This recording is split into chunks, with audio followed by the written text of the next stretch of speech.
ਜਾ ਰਹੇ ਖਾਓਗੇ ਤੁਸੀਂ? ਨਹੀਂ, ਚਲੋ ਮੈਂ ਹੀ ਖਾ ਲੈਂਦਾ। ਤੇ ਤੁਸੀਂ ਖਾਓਗੇ?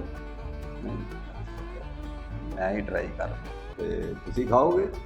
ਨਹੀਂ, ਚਲੋ ਮੈਂ ਹੀ ਖਾ ਲੈਂਦਾ। ਤੁਸੀਂ ਪੀਓਗੇ?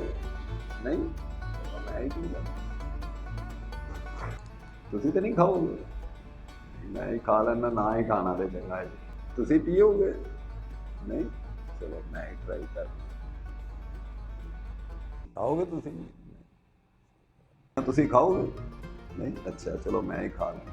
ਉੱਤੋਂ ਵਿੱਚ ਇਹਦੇ ਚਾਕਲੇਟ ਮਿਲੀ ਹੋਈ ਹੈ ਜਿਹੜੀ ਖੰਘ ਨੂੰ ਬੜਾ ਫਾਇਦਾ ਦਿੰਦੀ ਤੇ ਦਿਲ ਦੇ ਪੱਠੇ ਵੀ ਤਾਕਤਵਰ ਕਰ ਦਿੰਦੀ ਹੈ।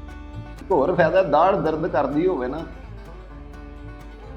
ਤੇ ਬੰਦਾ ਰੋਟੀ ਦੀ ਜਗ੍ਹਾ ਕੋਈ 4 ਪੇਸਟਰੀਆਂ ਹੀ ਖਾ ਲੇ, ਉਹ ਵੀ ਰਾਤ ਨੂੰ ਪੀਲੇ ਰੰਗ ਦੇ।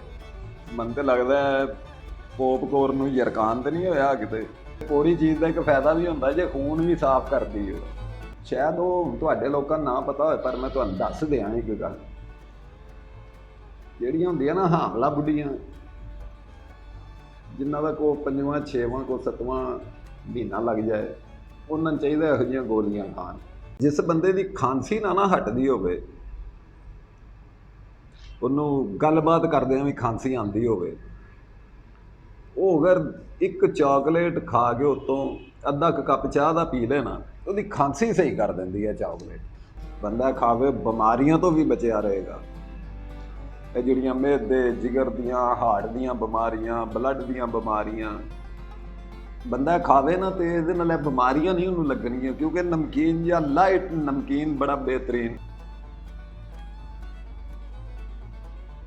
ਬੰਦੇ ਦੀਆਂ ਵੈਸੇ ਦਾੜਾਂ ਦੂੜਾਂ ਦਰਦ ਹੁੰਦੀਆਂ ਹੋਣ ਨਾ, ਤੇ ਇਹ ਚੀਜ਼ ਬੜੀ ਵਧੀਆ ਉਹਦੇ ਲਈ।